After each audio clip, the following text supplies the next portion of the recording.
እርግጠኛ ነኝ ብዙዎቻችሁ እነዚህን ቻናሎች ታውቃቸዋላችሁ። ፍሪ ኢንተርኔት ሰርቨር ፋይል የሚለቁ ናቸው። በሚያስገርም ሁኔታ እነዚህ ቻናሎች ብዙ ጊዜ የሚለቁትም የሶክስ አይፒ ቪፒኤን ነው። ምክንያቱም ሶክስ አይፒ ቪፒኤን ለመስራት በጣም ቀላልና ሁሉንም ሶሻል ሚዲያዎች በፍጥነት እንድንጠቀም ስለሚያደርገን ነው። በዜሮ ብር።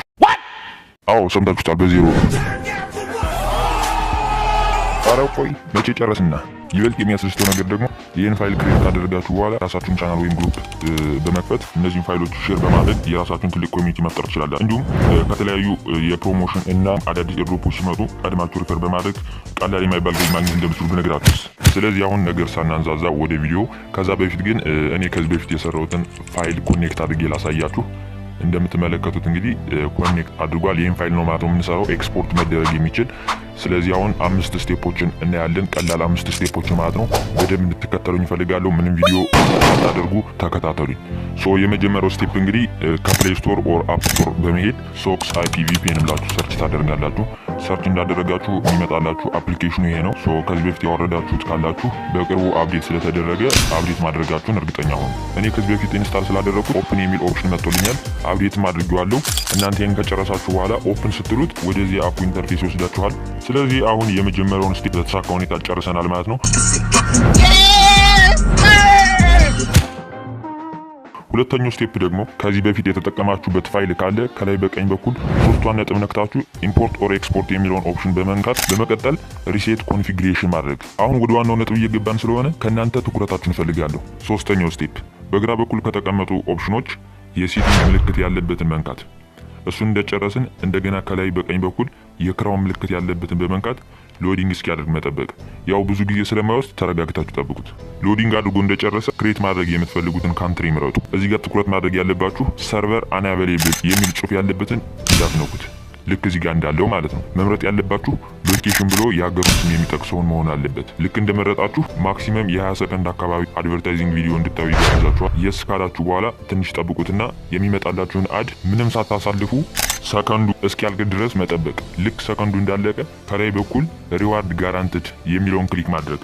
እሱን ክሊክ አድርጋችሁ እንደጨረሳችሁ ሰርቨር አድ የሚል ጽሑፍ እስከሚመጣላችሁ መጠበቅ። ልክ እንደዚህ ሰርቨር አድ የሚል ጽሑፍ ሲመጣላችሁ ወደ አራተኛውና ወሳኙ ስቴፕ እንሄዳለን ማለት ነው።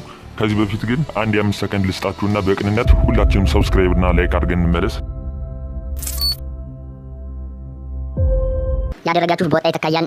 ያላደረጋችሁ መጨረሻ ላይ ሰብስክራይብ እና ላይክ እንደምታደርጉ አልጠራጠርም። ሁላችሁንም በጣም አመሰግናለሁ። አሁን ወደ ቪዲዮ እንመለስ። ሰርቨሩን በተሳካ ሁኔታ አድ አድርገን እንደጨረስን እንደዚህ አይነት ኢንተርፌስ እናገኛለን። ታነል ሞድ ከሚለው ኦፕሽን ስር ሪኩዌስት ታነል የሚለውን አንድ ጊዜ ክሊክ እናደርጋለን። ከዛ ከመጡልን አማራጮች መካከል ዲኤንኤስ ታነል የሚለውን ኦፕሽን አንድ ጊዜ ክሊክ እናደርጋለን። እርግጠኛ ነኝ አሁን እንደገመታችሁት የሰራነውን ሰርቨር ኮንፊገር ልናደርግ ነው። ኮንፊገር ምናምን ስላችሁ ከበድ አድርጋችሁ እንዳታዩት። ጀስት 2 ቁጥሮችን ነው የምናስገባው። አንደኛው ክሬት ካደረግን በኋላ ራሱ የሰጠንን ቁጥር እንሞክረዋለን። እሱ ካልሰራ ደግሞ አሁን የምሰጣችሁ ቁጥር አለ፣ በሱ እንሞክረዋለን። ስለዚህ አሁን በዚህ ከተስማማን ኮንፊገር ዲኤንኤስ ታነል የሚለውን አንዴ ክሊክ እናደርጋለን። ስለዚህ አሁን ልክ እንደገባችሁ እንደዚህ አይነት እንግዲህ ሰርቨር ዲኤንኤስ የሚል ነገር ታገኛላችሁ። ቅድም እንደነገርኳችሁ ይሄ መጀመሪያ የሚሰጠን ቁጥር ነው። በዚህኛው እንሞክረውና በዚህ ኮኔክት ካላደረገ እኔ በምሰጣችሁ ቁጥር እንሞክረዋለን ማለት ነው። ሴቭ አድርገነው እንውጣሽ። እኔ የምሰጣችሁን ቁጥር እንደ አማራጭ እንድትይዙት ነው እንጂ ብዙውን ጊዜ የሚሰራ ራሱ የሚሰጣችሁ ሰርቨር ዲኤንኤስ ነው።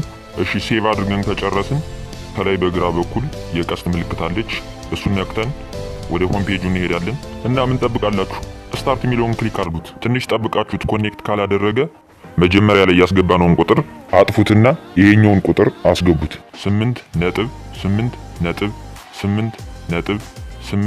8.8.8.8.2.53 ከዛ በኋላ ሴቭ አድርጋችሁ እንደገና ተመለሱ። እንደነገርኳችሁ በብዛት የሚሰራ መጀመሪያ የሚሰጣችሁ ሰርቨር ዲኤንኤስ ነው። ይሄኛውን የሰጧችሁ እንደ አማራጭ ነው። አምስተኛው ስቴፕ ፋይላችንን ኤክስፖርት የምናደርግበት ነው። ቪፒኤኑን ዲስኮኔክት እናደርገውና ከላይ በቀኝ በኩል ሶስቷን ነጥብ እንነካለን። እሷን ከነካን በኋላ ኢምፖርት ኦር ኤክስፖርት የሚል ኦፕሽን ይመጣልናል። በድጋሚ ኤክስፖርት የሚለውን ክሊክ እናደርጋለን። ከዚህ በኋላ መስጠት የምንፈልገውን ፋይልን የምንሰጠዋለን። ለተጠቃሚዎቹ ማስተላለፍ የምንፈልገውን ሜሴጅ ዩዘር ሜሴጅ ከሚለው ኦፕሽን ላይ ገብተን የምንፈልገውን ሜሴጅ መጻፍ እንችላለን። በተጨማሪም ፋይላችሁ እንዳይሰረቅ ሎክ ፊውቸር ውስጥ በመግባት አንዳንድ ነገሮችን መቆለፍ ትችላላችሁ። ስለዚህ የዛሬው ቪዲዮ ይህን ይመስል ነበረ። አዲስ ዩቲዩበር ነኝ። ሰብስክራይብ እና ላይክ በማድረግ ማበረታቱን፣ ሀሳብና አስተያየታችሁንም ኮሜንት ሴክሽን ላይ አስቀምጡልኝ። በተቻለ መጠን በፍጥነት ለመመለስ ሞክራለሁ። በሌላ ቪዲዮ እስከምንገናኝ ደህና ቆዩ።